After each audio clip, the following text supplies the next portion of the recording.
All right, we've got a few different new Nintendo Switch 2 news and updates to discuss today, starting with Nintendo Switch 2 and the stock levels that we may see walking into the holiday season, because Nintendo does tend to do things off the traditional beaten path. And of course, they launched a console in the summertime, which is kind of the off season for retail shopping and things. And of course, we do know that we will be ramping up for the first holiday sales cycle of this console. And Nintendo is apparently asking their partners to actually ramp up supply and stock even more than that of what they are doing currently. So I want to walk through that and what that means for the holiday shopping season and Switch 2 stock levels. Then we do have an interesting story flying around about DLSS 3.1 potentially being the technology that is used in Switch 2, with an asterisk around the story because there is some questioning around the company that is posting this, but we'll walk through all the details and discuss really what it means, because I don't think we've actually seen the true depth of DLSS utilized yet on Nintendo hardware. And as developers get more comfortable, I do think that that's something that's clearly going to aid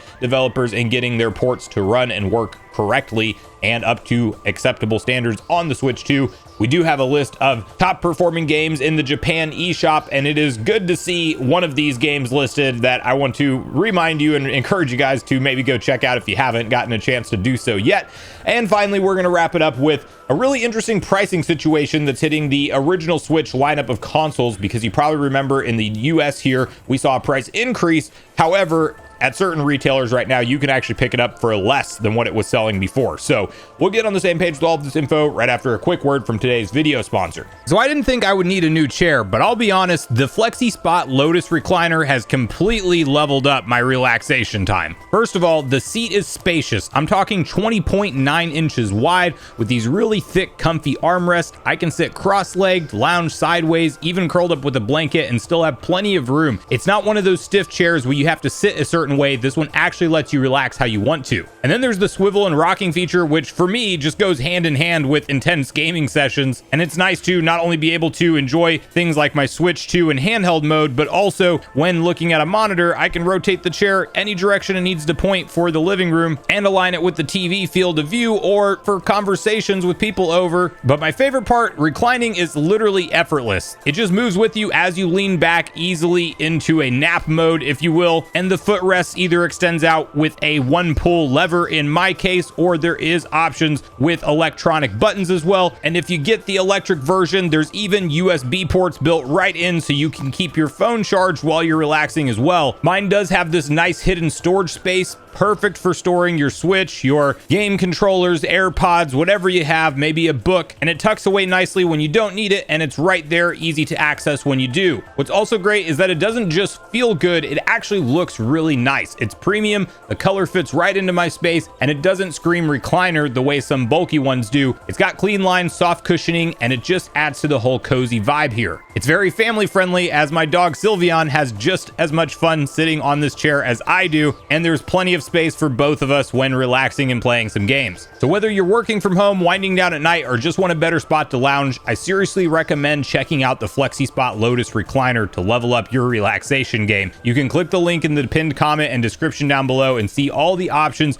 and use my exclusive code Lotus30 and you'll get 30 off and free shipping, which is a pretty great deal. So go check out your FlexiSpot Lotus recliner today. Big thank you to FlexiSpot for sponsoring today's video. All right, and I want to first kick it off over at Go Nintendo, where you can see the following write-up, which outlines Nintendo appears to be ramping up Switch 2 production for the holiday season. And we have here down in the article, while Nintendo hasn't gotten into the specifics of how many Switch 2 units they'll be producing, their partners have shared some info that may point to increased production run as we head into the holiday season. Here's what's been discovered in the financial reports from companies Nintendo has teamed with to build Switch 2. And first, you have Pixar Imaging expects 11 to 19% increase of sales to Nintendo July through September. Poseidon revised forecasts of 6-month sales up 10.3% April through September.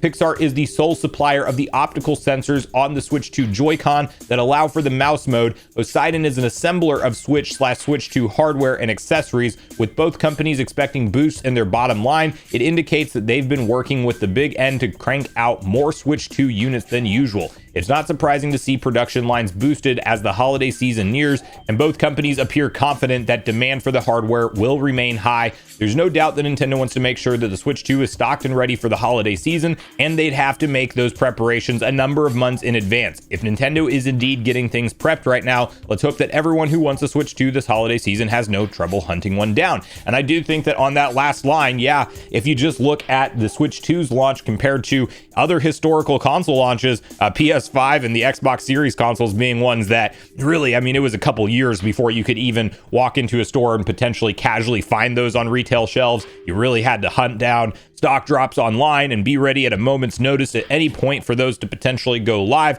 I am glad that is not the case with the Switch 2. Of course, that was consoles launching right in the middle of a pandemic, which was kind of interesting to begin with, but we are in a much better situation with the Switch 2. It's not like you can just go casually find one anywhere at any given time, but there are walk-in scenarios right now where you can just be at a store and check the shelves for Switch 2, and they will be there. We are also seeing online stock pretty plentiful and readily available at most times, at least I've seen here lately. So it's like sellouts do happen, but then they are quickly restocked with more inventory. So Nintendo's breaking all types of records in terms of console sales. They're not losing any momentum. And as mentioned in the beginning of the video, they're kind of doing things off season because, of course, the holiday sales season is the most heavy traffic for general consumers, and that's when a lot of people are going to start looking at buying a Switch 2 besides the core base. So I do think Nintendo has kind of the right strategy here, because you launch console off season, all of the hardcore fans go out and buy it day one and start to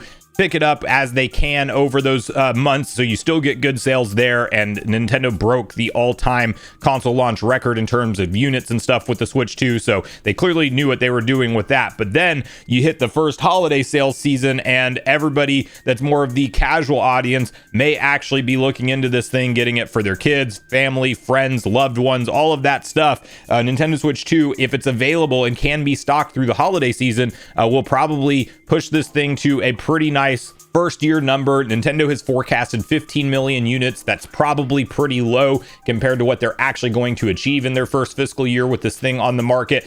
So if production does indeed ramp up to higher levels than what it is right now, hopefully you don't have a hard time finding a Switch 2 this holiday season if you are needing to pick one up still. And we have seen comments from Furukawa and Doug Bowser that basically just states that, you know, Nintendo's not worried about being able to supply this thing. They actually had worked with partners all throughout this console launch and even started production earlier than what you typically would before the reveal of the console, which led to all of those leaks and stuff that we saw before Nintendo revealed it. So shouldn't be too hard to find a Switch 2 this holiday season if you need to pick one up for yourself or somebody else. Okay, moving on from here, we do have the Nintendo Switch 2 apparently uses DLSS 3.1, and we're going to talk about the asterisks with this story, but you can see Linkspike Games, which appears to be a developer and publishing company which specializes in porting and supporting indie games, has shared online that Nintendo Switch 2 uses DLSS 3.1. We already know that Nintendo Switch 2 features DLSS, but Nvidia has not specifically said which version of DLSS the system uses. DLSS, deep learning super sampling, enables games to look sharper and have better frame rates.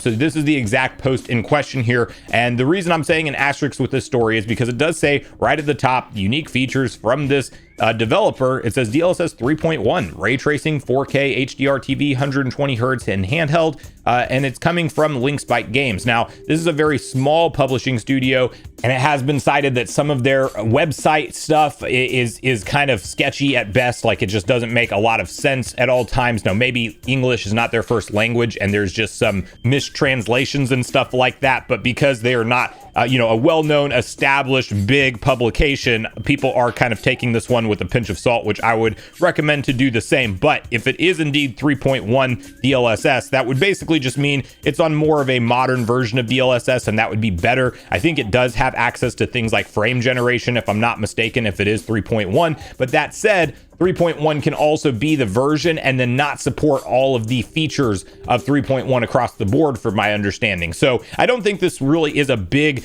swing in the confirmation of DLSS either way. Like, we kind of still need to kind of wait and see where this is at from a bigger developer and publisher. But this is the first studio that I've seen online actually publicly mentioning the version type. And listen, the more modern version of DLSS it is, the better for the long term of this console. And what's interesting is we've seen a lot of different reports, like Nintendo themselves from their first party titles haven't really utilized DLSS so far. They probably just haven't needed to with games like Mario Kart World and Donkey Kong Bonanza.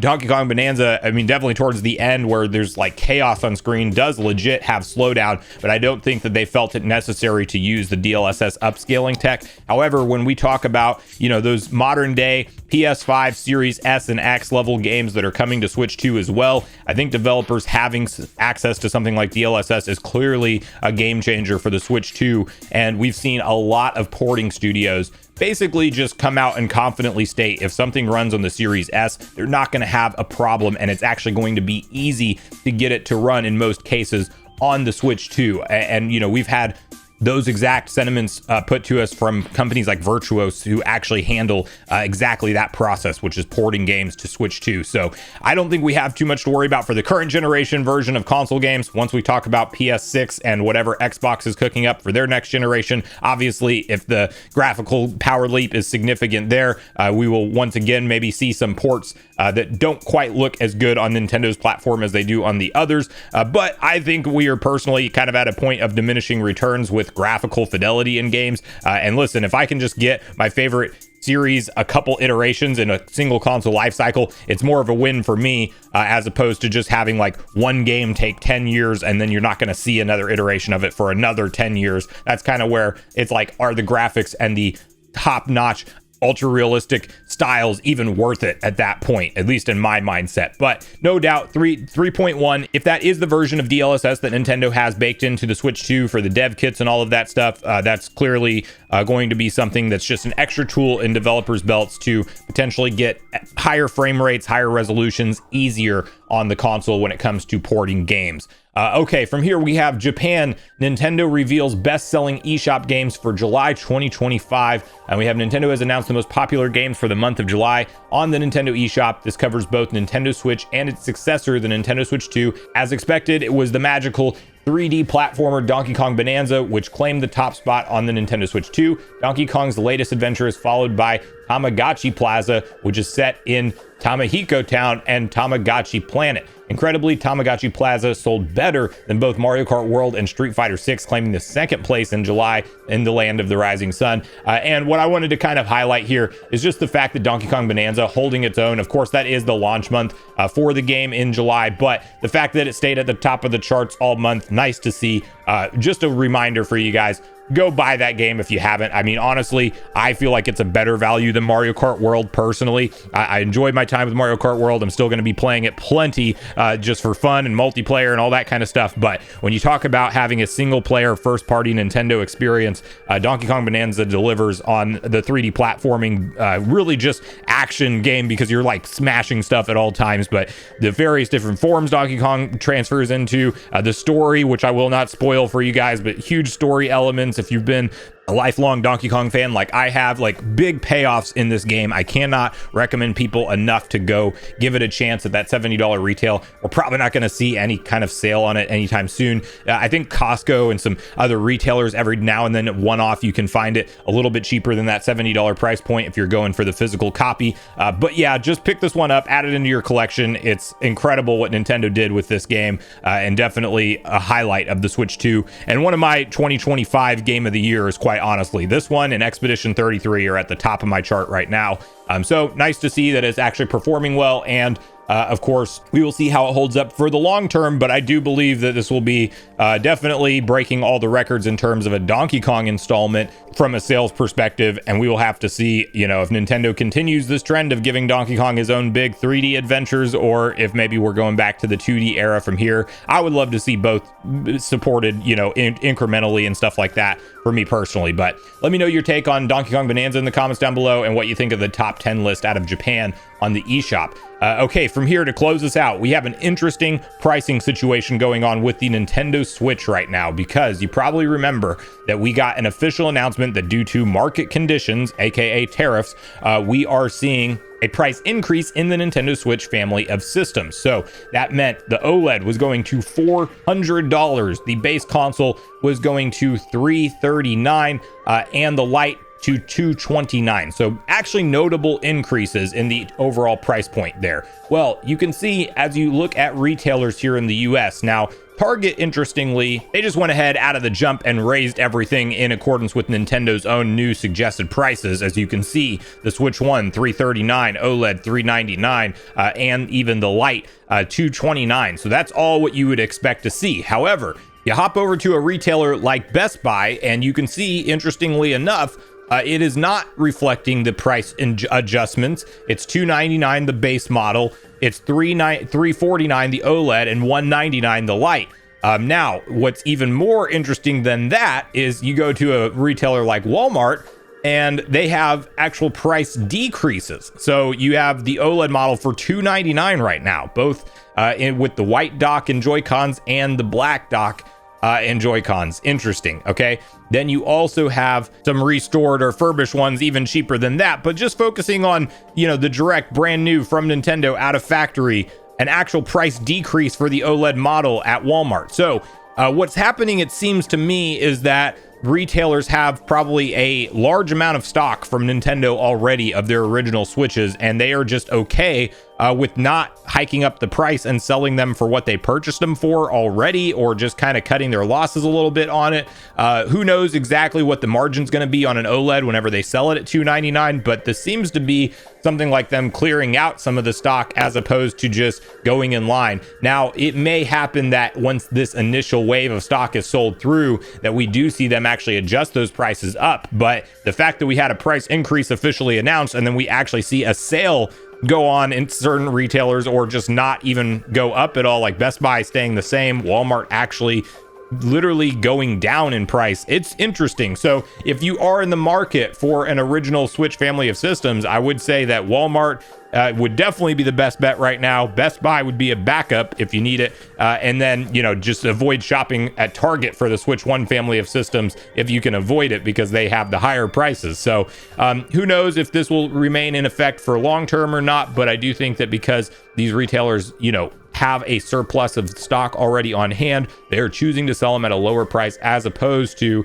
just following the price hike across the board that Nintendo announced. But let me know what you make of all the different stories in the comments down below before you leave. How are you enjoying your Switch 2 personally right now? And what games have you been enjoying on the platform? What do you think about the holiday season and the console stock level that Nintendo appears to be ramping up? Do you think that they are going to be able to meet demand over the holiday season, or do you think we're going to see a lot of sellouts everywhere? What do you think about this DLSS 3.1 story floating around online? Do you think that yes, indeed, that probably is the version that Nintendo has baked in? Do you think this publishing company might be a little bit too fishy to trust? What do you think about Donkey Kong Bonanza sitting at the top spot of the eShop? And have you personally enjoyed that game if you checked it out or not? And are you in the shopping market for a Switch 1 family of systems right now, and will you be taking advantage of any of these lower price points that are kind of surprising and out of left field? So make sure you share all your thoughts and feelings in the comments down below before you leave, regardless if we agree or disagree. Also, make sure you like, subscribe, turn your notification bell, and with that, I've been Sunbro, you've been Nation. Thanks so much for watching, and I'll see you guys in the next video.